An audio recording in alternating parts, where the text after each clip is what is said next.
अनरू curriculum development model दिया गया था एडेल एम अनरू और रुथ एम अनरू के द्वारा। ठीक है, इनके नाम से ये अनरू करिकुलम डेवलपमेंट मॉडल के नाम से जाना जाता है।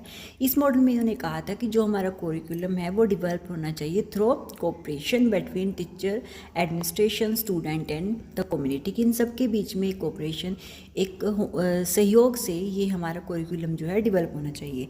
इनका मेन फोकस था कि जो team work and continuous improvement, ठीक है, कि टीम वर्क करना है और लगातार इम्प्रूवमेंट करना है।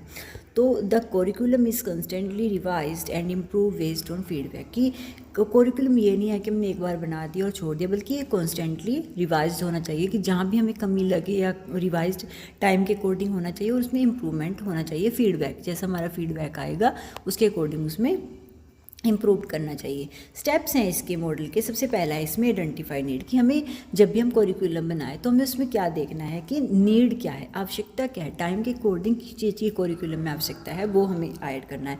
Find the need of student and society, की सोसाइटी और स्टूडेंट की आवश्यकता क्या है। ठीक है, सेकेंड इसमें जो स्टेप है वो है सिलेक्टिंग ऑब्जेक्टिव। सेकेंड हमारा क्या होना चाहिए कि हमें ऑब्जेक्टिव को सिलेक्ट करना है, कि decide what student should learn, कि बच्चों को क्या सीखना चाहिए, मतलब कि हमारा ऑब्जेक्टिव सेट हो, क्योंकि टाइम के अकॉर्डिंग करिकुलम चेंज होता है, हमें उसके अकॉर्डिंग फिर देखना है कि बच्चों को हमें सिखाना क्या है। ठीक है, selecting learning objective, choose third step है ये, कि हमें लर्निंग ऑब्जेक्टिव को फिर सिलेक्ट कर लेना है। ठीक है, कि choose activities and content for student के लिए जो कंटेंट है हमें वो सिलेक्ट करना है।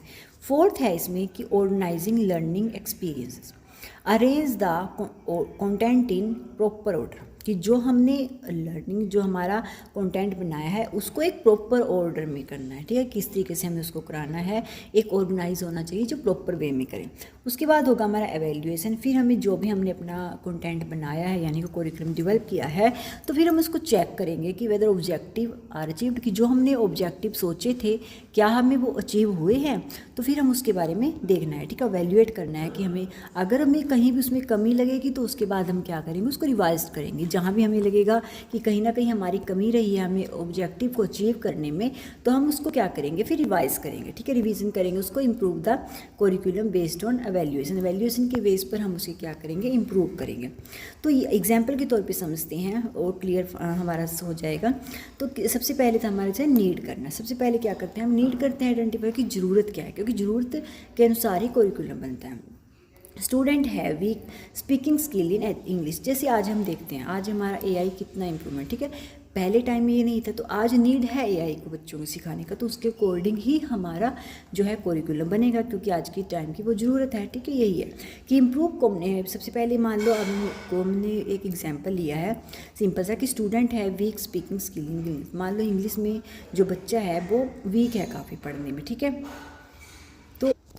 टीचर ने आइडेंटिफाई कर लिया कि हमारे जो स्टूडेंट हैं वो स्पीकिंग स्किल में काफ़ी वीक है। ठीक है, इंग्लिश में, तो उसका उद्देश्य क्या होगा कि उसे किस तरीके से इम्प्रूवमेंट लाना है कि कम्युनिकेशन में और उनके प्रोनाउंसिएशन में। ठीक है, तो फिर वो कंटेंट करेगा, वो डायलॉग या स्टोरी टेलिंग, डिबेट, वो अलग अलग तरीके सोचेगा टीचर ही किस तरीके से हमें इनकी कम्युनिकेशन में इंप्रूवमेंट लानी है, किस तरीके से इनकी प्रोनाउंसिएशन सही करनी है। ठीक है, उसके बाद फिर होगा लर्निंग एक्टिविटीज़ कराएंगे वो। ठीक है, कि उनको लगेगा कि ग्रुप डिस्कशन कराएं, रोल प्ले कराएं, किसी तरीके जैसे भी उन्हें सही लगेगा कि हमें इम्प्रूवमेंट लाना है। ठीक है, फिर होगा एवेल्यूएशन लास्ट में, फिर वो देखेंगे जब उन्होंने अपना पूरा कर लिया जो भी उन्होंने थिंकिंग करी थी या उन्होंने जो भी सिखाया बच्चों को, ग्रुप डिस्कशन वगैरह सब करा दी, लास्ट में फिर एवेल्यूएट करेंगे कि देखेंगे ओरल प्रेजेंटेशन या फिर स्पीकिंग टेस्ट लेंगे, जिससे उन्हें पता लगेगा कि बच्चा कितना सीखा, और फिर अगर कहीं कमी रही तो उसके बाद फिर वो रिवाइज करेंगे, उसमें जहाँ कमी रही वो दोबारा सिखाएंगे।